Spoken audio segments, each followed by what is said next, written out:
Hola, ¿qué tal? Mi nombre es Miguel Ángel, espero se encuentren muy bien. El día de hoy vamos a continuar con el estudio de la microbiología médica y hoy vamos a entrar con el estudio de las bacterias que sí generan infección en el ser humano.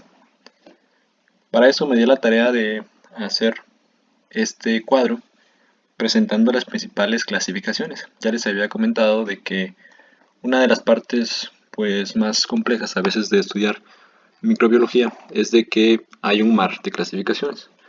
Entonces, el objetivo de hoy es presentarles lo que son cuatro principales características que se estudian de las bacterias, lo que es su morfología, sus características, su tinción, y es aquí donde respondemos la pregunta de la portada de este video. Y finalmente vamos a hablar de los factores de virulencia. Bueno, empecemos. Las bacterias son células procariotas, es decir, son células que carecen de núcleo. Y de igual manera estamos hablando de un organismo que es unicelular. Comencemos con el estudio de la morfología. Dentro de lo que es la clasificación de acuerdo a la forma de las bacterias, tenemos tres principales formas, que son los cocos, que son los bacilos y las espiroquetas. Estos cocos básicamente son esta forma pues circular y los bacilos son esta forma un poco alargada con sus extremos redondos y las espiroquetas pues son estas formas alargadas y en forma de sacacorcho. Bueno, empecemos con el estudio de los cocos, ya que cada una de estas formas tiene diferentes presentaciones. A los cocos los podemos encontrar de manera aislada, es decir, individuales, los podemos encontrar en parejas o diplococos, en racimos, como estos racimos de uva, en cadenas y en tétradas. Bueno, yo me di la tarea también de buscar algunas imágenes para dar un ejemplo de cada una de estas presentaciones. En la primera parte tenemos a lo que son estos cocos aislados. Purusella melitensis es un ejemplo de ellos. Sin embargo, yo sé que a veces puede ser un poco difícil encontrar estos cocos de manera aislada, ya que a lo mejor por aquí podremos ver que son algunos en forma de cadena o podemos encontrar algunos en forma de parejas. Sin embargo, la literatura marca que esta gente se presenta de manera aislada y sí, precisamente podríamos ver algunos que están de manera aislada. Luego tenemos a lo que es el Streptococcus pneumoniae. El Streptococcus pneumoniae es llamativo porque es un diplococo, un coco en forma de pareja, que causa neumonía adquirida en la comunidad. Luego tenemos a los Staphylococcus aureus, y aquí quiero hacer un paréntesis, ya que es muy diferente cuando hablamos de género y especie. El género es Staphylococcus y la especie es aureus, pero hay muchísimas más especies, como es el caso del estudio de los agentes SOSA, es decir, estos Staphylococcus, todos los Staphylococcus, no Staphylococcus aureus, ¿ok? Estos son en racimos de uva. Y aquí hay otro ejemplo cuando hablamos de género y especie. Por ejemplo, Streptococcus pneumoniae, y aquí tenemos a Streptococcus pyogenes. Streptococo es el género, pero tanto Pneumoniae como Piógenes son especies distintas, ¿ok? Solo para que distingamos cuando hablamos de género y especie. Y aquí Streptococcus pyogenes, pues esta tiene una presentación en forma de cadena, ¿ok? Y finalmente las tétradas, que son estos cuatro coquitos, y que a veces sí se pueden presentar. Bueno, entonces así es como tenemos esta presentación de los cocos. Es así como los podemos encontrar. Bueno, sigamos con el estudio ahora de los bacilos. Los bacilos como tal los podemos encontrar en diferentes presentaciones. Los cocobacilos, que es esta combinación entre un coco y un bacilo, podemos encontrar a los extremos en maso o en masa, o también denominados empalizadas. Y hay algunas literaturas incluso que denominan a estos agentes como agentes en forma de símbolos chinos. A veces realmente se requiere muchísima imaginación para, como tal, buscarle esa forma de símbolos chinos, ¿no? Pero bueno, algunas literaturas lo mencionan. Los extremos redondos o extremos de tambor también, extremos cuadrados, los fusiformes, los espirilos, los vibriones y los streptobacilos. Entonces son estas diferentes presentaciones en las cuales podemos encontrar los bacilos.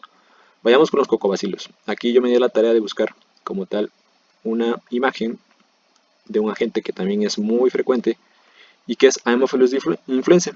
Haemophilus influenzae junto con Streptococcus pneumoniae son dos agentes principales que causan neumonía adquirida en la comunidad. Luego tenemos a Corynebacterium diphtheriae. Corynebacterium diphtheriae como tal provoca difteria, ¿ok?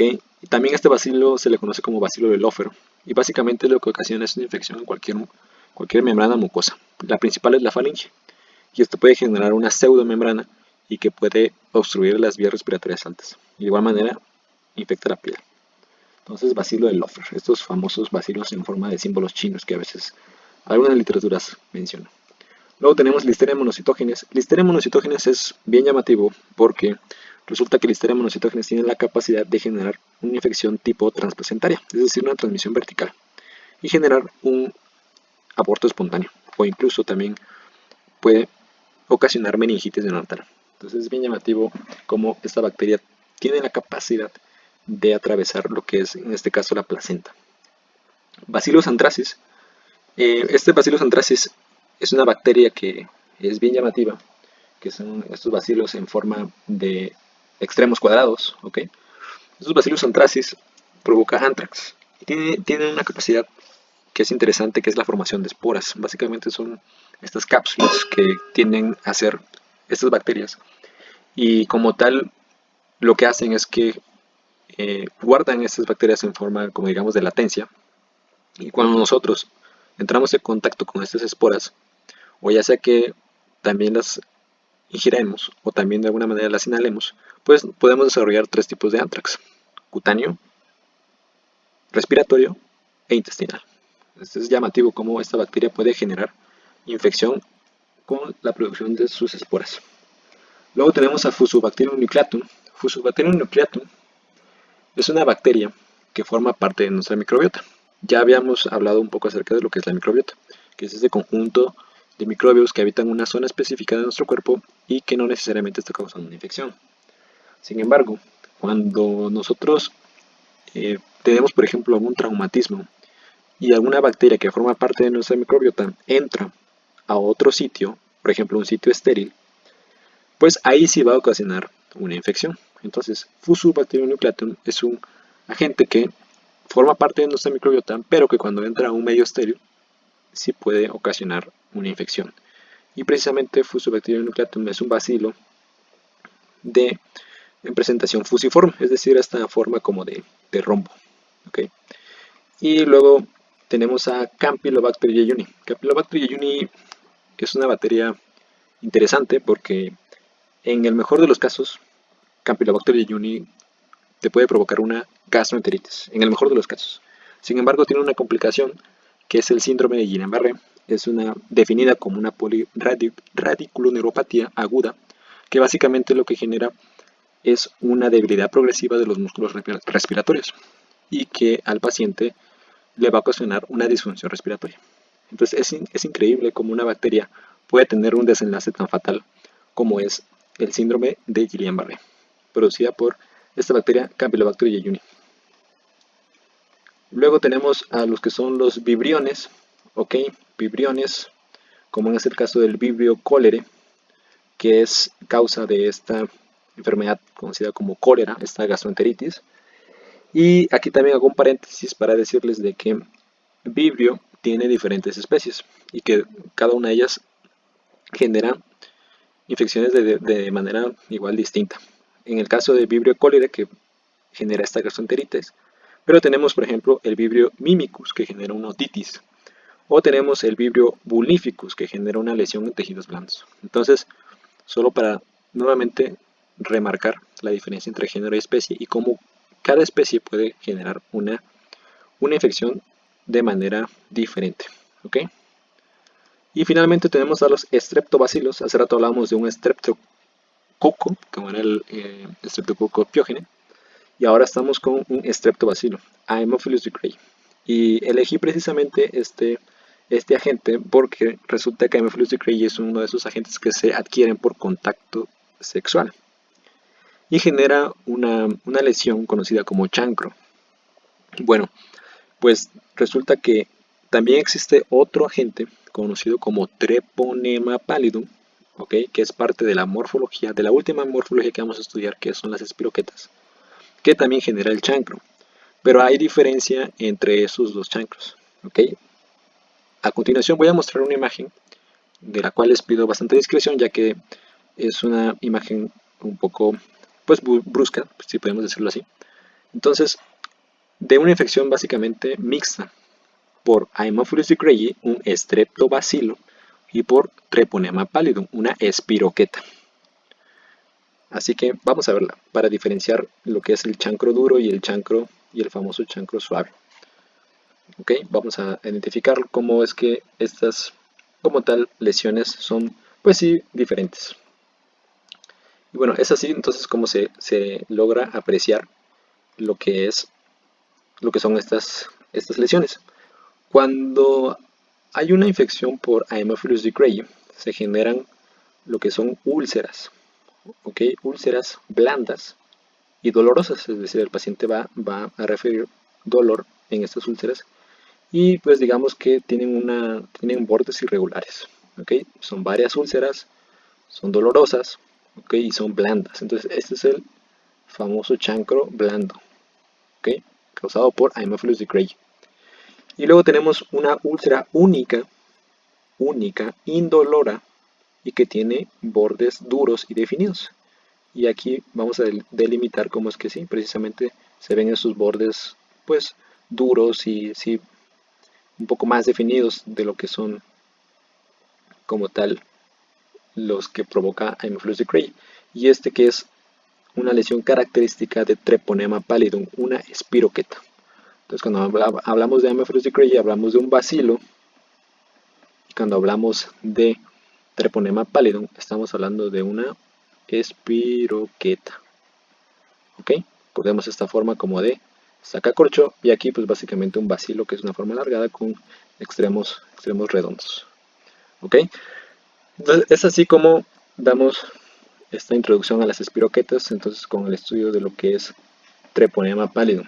Luego tenemos a Leptospira, que es provocadora de leptospirosis. Y este es bien llamativo porque es una enfermedad emergente, es decir, una zoonosis. Y básicamente nosotros nos podemos infectar al entrar en contacto con orines de caballo, de rata, de perros. Y una vez se pregunta cómo es que pues yo podría entrar en contacto con algo así, con orines. Pues, pues sí, sí es posible. Por ejemplo, al momento de que nosotros vayamos, no sé, que queramos ir a nadar, por ejemplo, que queramos ir a nadar al río, ¿ok? Y que en ese momento, pues, a lo mejor hay algún caballo orinó, algún perro orinó, y bueno, nosotros podríamos en ese momento entrar en contacto con lo que es leptospira, ¿ok? Y de esa manera podemos infectarnos. Ahora, aquí la historia clínica también es muy importante porque al momento de que nosotros le preguntamos al paciente a qué se dedica, bueno, pues si el paciente nos dice que es agricultor, si nos dice que es veterinario, si nos dice que como tal trabaja en un rancho, pues bueno, aquí ya podríamos sospechar de que este paciente pudo haber tenido un contacto con este tipo de agente. Muy importante entonces la elaboración de la historia clínica en este aspecto.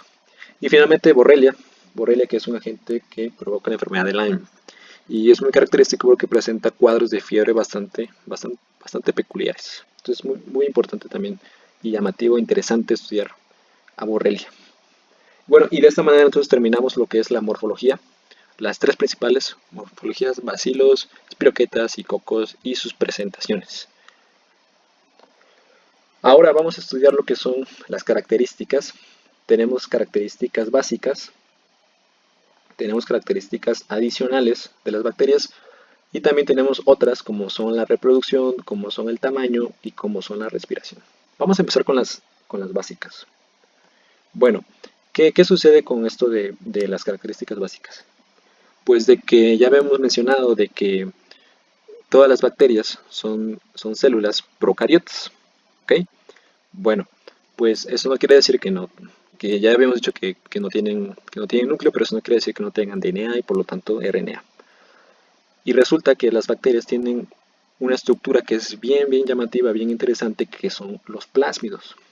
¿Qué tiene de interesante esto? Bueno, pues el plásmido por definición es un DNA extra cromosómico, es decir, un DNA que tienen aparte del que ya tienen como tal. Entonces ese plásmido es muy importante porque ahí en los plásmidos están muchos de los genes que codifican resistencia a los antibióticos. Uno de los genes que es más llamativo es el gen CTXM. Este gen se ha encontrado en el género de las enterobacterias, principalmente la E. coli, una bacteria que se estudia sí o sí en microbiología. Bueno, pues ¿qué tiene de interesante ese gen? Bueno, pues que ese gen codifica para unas proteínas, unas enzimas que se conocen como beta-lactamasas. Beta-lactamasas. ¿Y qué hacen esas enzimas? Bueno, pues esas enzimas atacan a una estructura química de los antibióticos beta-lactámicos, es decir, el anillo beta-lactámico. ¿Ok? Entonces, este anillo beta-lactámico forma parte de la estructura química de unos antibióticos conocidos como beta-lactámicos. Y de esta manera, estas enzimas al atacar ese anillo, al destruir ese anillo, pues estas bacterias como tal generan resistencia a estos antibióticos. Y es por eso que el estudio del plásmido es muy importante. De igual manera, las bacterias tienen una membrana citoplasmática que le da pues esta forma pues y contiene todo lo que es el interior de la célula, en este caso el citoplasma, donde se llevan a cabo todas esas reacciones, y el ribosoma, donde se sintetizan la mayor parte de las proteínas, dentro de ellas, por ejemplo, las enzimas beta-lactamasas. ¿Ok? Ahora, hablando del plásmido, vamos a hablar de lo que es la reproducción. Antes de hablar de las estructuras adicionales, hablemos de la reproducción, porque las bacterias tienen dos tipos de reproducción. Una que es a través de fisión binaria y la otra que es a conjugación. ¿Qué es la fisión binaria? La fisión binaria básicamente es una replicación del DNA y por lo tanto hay una división celular.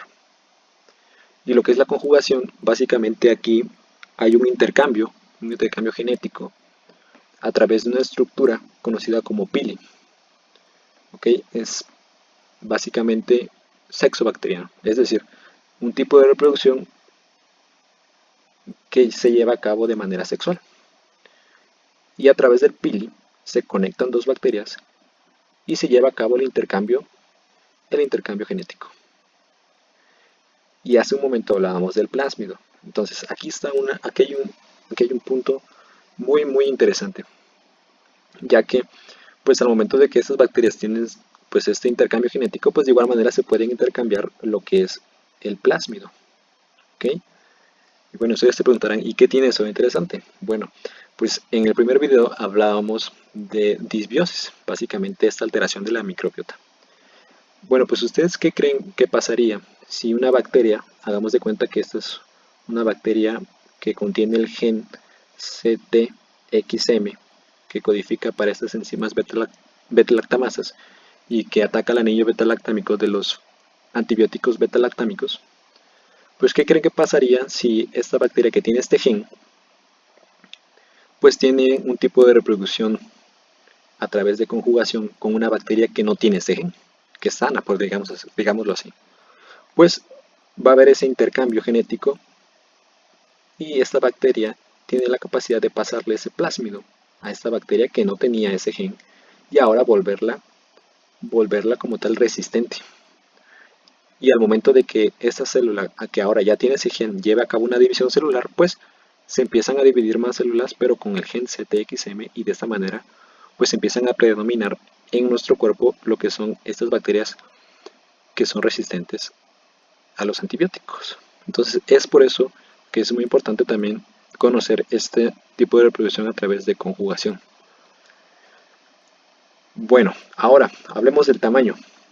Ya hemos hablado de que pues son agentes que varían entre 0.1 hasta 10 micrómetros y que la manera en cómo generan infección pues sí, siempre es predominantemente de manera extracelular al momento de que entran a nuestro cuerpo, ¿ok? Pero también tienen la capacidad de hacerlo de manera intracelular.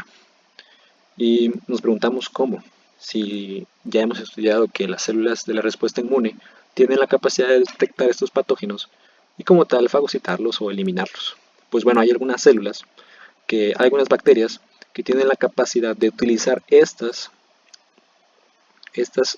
células de la respuesta inmune como medios de transporte, para de esta manera viajar por el torrente sanguíneo y llegar a lo que son sus tejidos o sus órganos diana, y de esta manera generar infección. Es increíble cómo una bacteria puede utilizar entonces a las células de respuesta inmune, que se supone que deberían destruirlas, para llegar a sus órganos diana y generar una infección. Una de las bacterias que más me impresionó fue el de los bacilos Shigella. Este es un ejemplo clarísimo de cómo las bacterias actúan a nivel intracelular. Pues resulta que a nivel del intestino nosotros tenemos un tejido linfoide conocido como las placas de Peyer, dentro de los cuales aloja lo que son las células M. Estas células M básicamente actúan como unas células presentadoras de antígeno y tienen una morfología muy parecida a la de los enterocitos, pero se diferencian de que sus microbiosidades son pues un poco más pequeñas. Y eso tiene un propósito, porque al momento de que detecta algún patógeno, este lo captura y lo presenta a otras células, como en el caso de los macrófagos, para eliminarlos, y digamos que eso sería lo más ideal. Pero resulta que Shigella, pues sí, entra a través de la célula M y de esta manera lo reconoce el macrófago. Pero resulta que aquí Shigella tiene la capacidad de inducir apoptosis al macrófago, lo destruye prácticamente. Y de igual manera, una vez que ya está en la célula M, Shigella va a liberar una proteína conocida como es un sistema básicamente, sistema de secreción, sistema de secreción tipo 3. ¿Qué es ese sistema de secreción tipo 3? Básicamente eso tiene como una forma como de una aguja, como de una inyección básicamente. Entonces Shigella lanza esa inyección. De hecho se le conoce como inyectosima. Lo voy a intentar dibujar acá. En ese momento de que lanza esa inyección, pues le inyecta un montón de proteínas al enterocito. Le inyecta un montón de factores de virulencia. ¿Ok? ¿Y qué sucede con esos factores de virulencia, esas proteínas que lanzó a través del inyectosima o del sistema de secreción tipo 3? Bueno, pues esas proteínas como tal lo que van a hacer es que van a alterar el citoesqueleto del enterocito y de igual manera la estructura de la membrana del enterocito. Y de esta manera Shigella, a través de una vacuola, va a empezar a ingresar al enterocito. ¿Okay? Y una vez estando en el enterocito, como lo vemos aquí, ustedes se preguntarán, oye, pero si dijiste que Shigella no tiene la capacidad de moverse. Pues es correcto. ¿Qué hace Shigella una vez estando en el enterocito? Pues empieza a reclutar un montón de moléculas de actina que son propias del enterocito. Las empieza a reclutar como en forma de cola, es decir, por detrás de Shigella, y esas moléculas de actina las empieza a polimerizar y de esta manera Shigella se empieza a mover dentro de lo que es el enterocito. Aquí recluta esas moléculas de actina como en forma de cola detrás de Shigella y de esta manera Shigella se empieza a mover. E incluso, como en otros enterocitos está viendo este proceso de sistema de secreción tipo 3 y se está modificando el citoesqueleto de otros enterocitos, pues de esta manera ahora sí puede ingresar a otros enterocitos y acelerar la diseminación. Es impresionante cómo puede hacer esta diseminación de Shigella. Y muchos de estos pacientes, pues, que desarrollan esta gastroenteritis por Shigella, pues, uno de sus, digamos, lo que presentan de manera clínica, pues son estas heces con sangre, principalmente por lo que es la inflamación que se genera aquí a este nivel, en esta batalla pues que hay entre lo que es el macrófago y lo que es Shigella. Y también pues se barren estas microbiosidades y también algunos pacientes presentan lo que es, pues en las heces también pueden presentar estos mocos como tal, la mucosa, la mucina, que es parte del intestino. Entonces, aquí hay un ejemplo clarísimo de cómo Shigella actúa a nivel intracelular. Entonces, es llamativo también. Después tenemos al estudio de la respiración, y precisamente hablando de Shigella, Shigella resulta que es un anaerobio, ¿ok? Es un anaerobio facultativo. ¿Qué quiere decir eso de anaerobio facultativo? Shigella es un agente anaerobio, es decir, no necesita oxígeno para vivir, pero se reproduce de mejor manera en presencia de oxígeno. Entonces, un anaerobio facultativo es aquel agente que tiene la capacidad de vivir tanto en ausencia como en presencia de oxígeno. Luego tenemos a los estrictos, que estos, como Clostridium difficile, que este sí o sí necesita un medio en el cual no exista oxígeno para vivir. Y tenemos M. tuberculosis, que este obligadamente necesita oxígeno para poderse reproducir. Y tenemos el último, que son los microaerofílicos, que estos básicamente son agentes que necesitan cantidades mínimas de oxígeno para poder vivir. Un ejemplo de ellos es Campylobacter jejuni. Y de esta manera llegamos al estudio, ahora sí, adicional de las bacterias. Ya hablamos un poco de lo que es el pili, ya hablamos un poco de las esporas, y ya hablamos igual, no mentira, no hemos hablado de los flagelos. Los flagelos básicamente le dan movilidad a las bacterias, esta capacidad de quimiotaxis como tal. Y aquí quiero hacer un paréntesis porque vamos a hacer una diferencia importante en lo que es la pared celular, lo que es la cápsula y lo que es la membrana celular, ya que a veces tiende a confundirse. Les pido que vean detenidamente en esta imagen a qué nivel encontramos la membrana celular y a qué nivel encontramos la pared. Incluso hay algunas bacterias que tienen como tal una cápsula que incluso les da todavía más protección y que les favorece para estar en factores externos como tal extremos, como en el caso de la temperatura. ¿Okay? Pero el día de hoy vamos a hacer bastante énfasis en la pared celular para responder la pregunta de la portada de este video, que es ¿qué es eso de gran positiva y gran negativa? Pues bueno, para responder a esa pregunta tenemos que estudiar la pared celular de las bacterias, ya que tenemos dos tipos de pared celular. La que presentan las gram positivas y las que presentan las gran negativas. ¿Ok? Veamos detenidamente la diferencia entre estas dos paredes. Primero, para que veamos y visualicemos la diferencia entre lo que es la membrana plasmática, aquí ok, tenemos dos membranas plasmáticas, pero tenemos de este lado de las gram positivas un compuesto conocido como péptidoglicano, y aquí lo estoy delimitando, que es bastante grueso en lo que son las gram positivas. Aquí lo vemos. Y de este lado de las gram negativas sí también tenemos este compuesto de péptidoglicano, pero es muy delgado en comparación con las gram positivas. Aquí lo vemos, aquí lo estoy delimitando.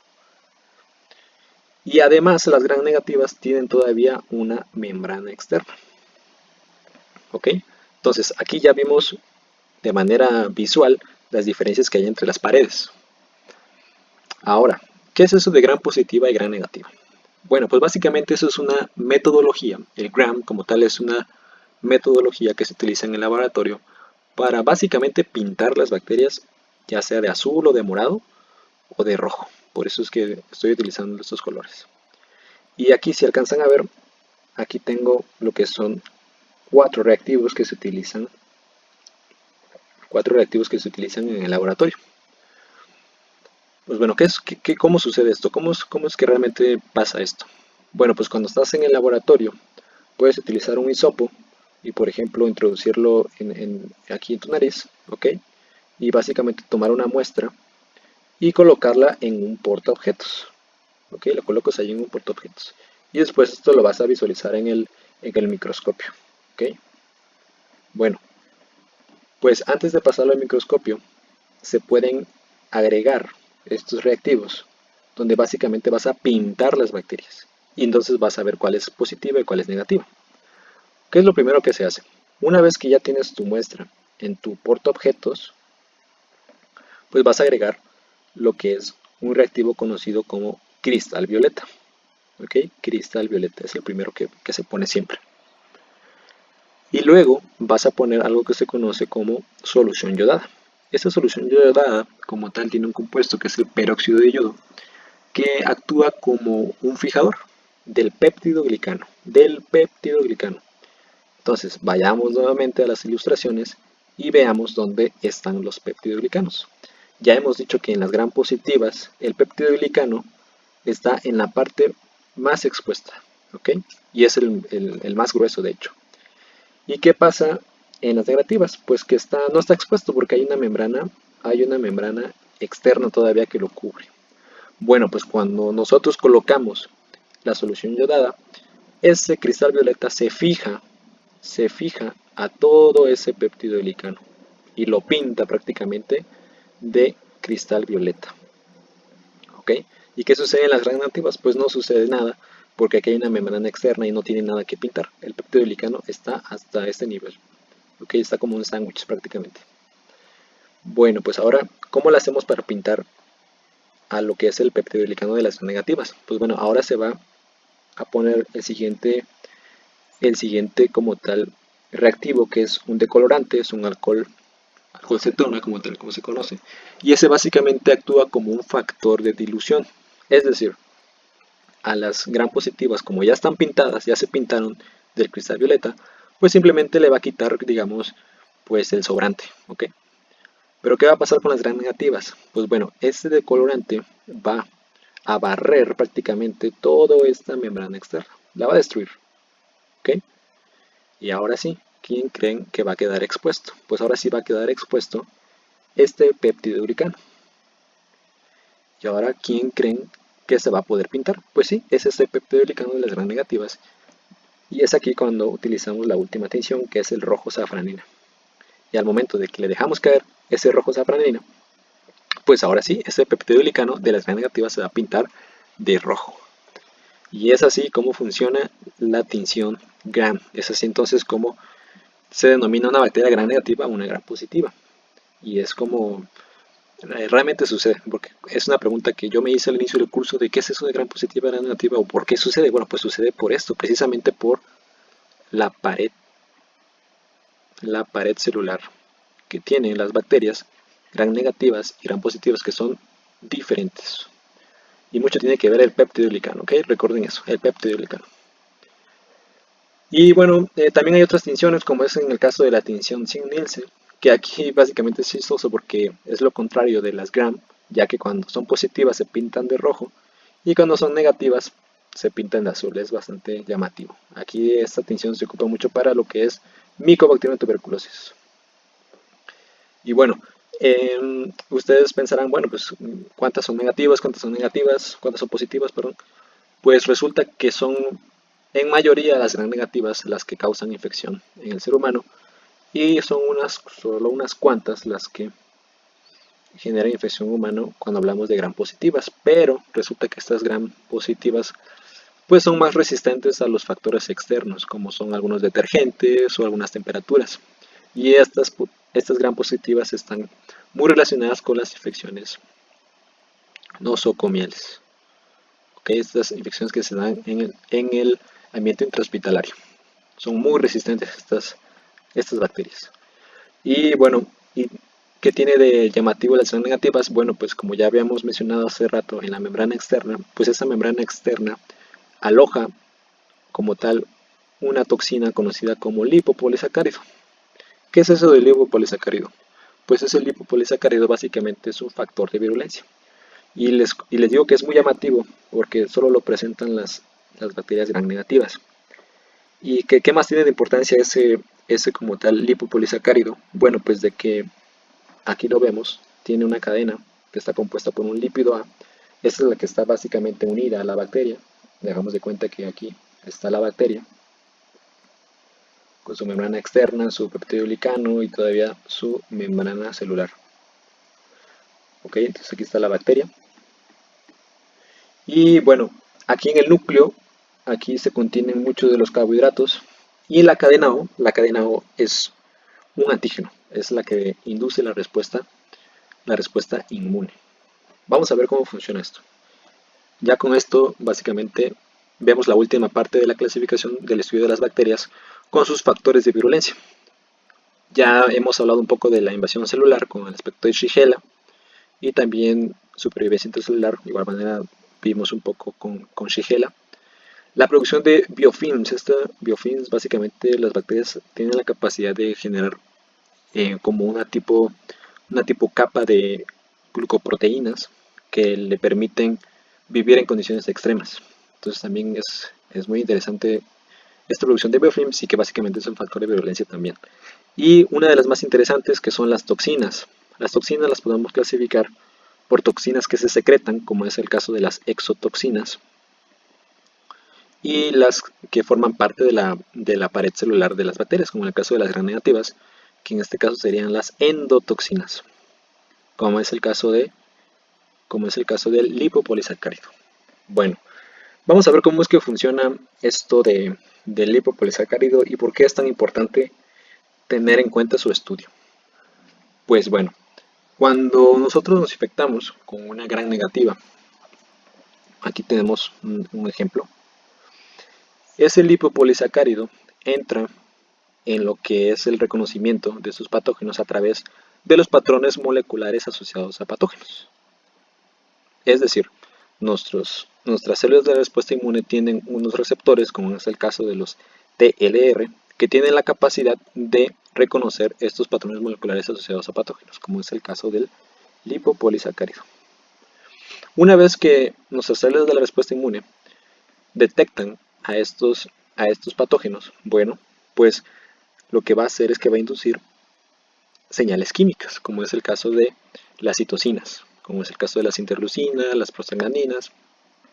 Y esto obviamente, pues aquí en la imagen se ven unas cuantas, el, unas cuantas moléculas de lipopolisacárido, pero en realidad son muchísimas. Pues eso obviamente lo que va a generar es un estado de inflamación. Y recordemos que en todo estado de inflamación, pues hay un daño, se genera un daño como tal. Y recordemos también que las células de respuesta inmune también tienen receptores que detectan patrones moleculares asociados al daño. Y básicamente esto genera básicamente un ciclo vicioso. Aquí está esto repitiéndose en grandes cantidades y recordemos que las cantidades de lipopolisacárido pueden ser muchísimas. Bueno, ¿qué pasa después? Pues como está habiendo un daño como tal al endotelio, lo que hay un daño tisular de igual manera, pues esto está muy ligado a la activación de la cascada de la coagulación.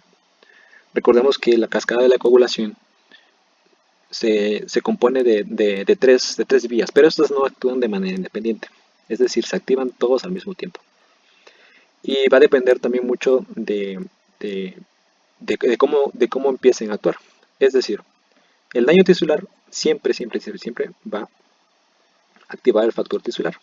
Y este cambio y daño en el endotelio, es decir, recordemos que el endotelio tiene algunas características como es el glucocáliz, como es la lisura, y obviamente al perder esas características, pues de igual manera se empieza a activar la vía intrínseca y empiezan a formarse todos estos factores, y empieza la cascada. Pues bueno, como ya hemos dicho que esta como tal, este círculo vicioso que está viendo aquí entre los patrones moleculares asociados a patógenos y la inflamación, pues como continúa, pues bueno, sigue habiendo muchísimo daño. Y eso obviamente va a empezar a disminuir lo que son los anticoagulantes naturales que contiene el endotelio. Uno de los más llamativos es la trombomodulina. La trombomodulina es una proteína que básicamente hace un complejo con la trombina y que al unirse a la trombina activa una proteína que se conoce como proteína C. Y la proteína C está muy implicada en la formación ya como tal de la fibrina, precisamente en algunos factores de la coagulación. Y digamos que actúa de manera como un anticoagulante natural.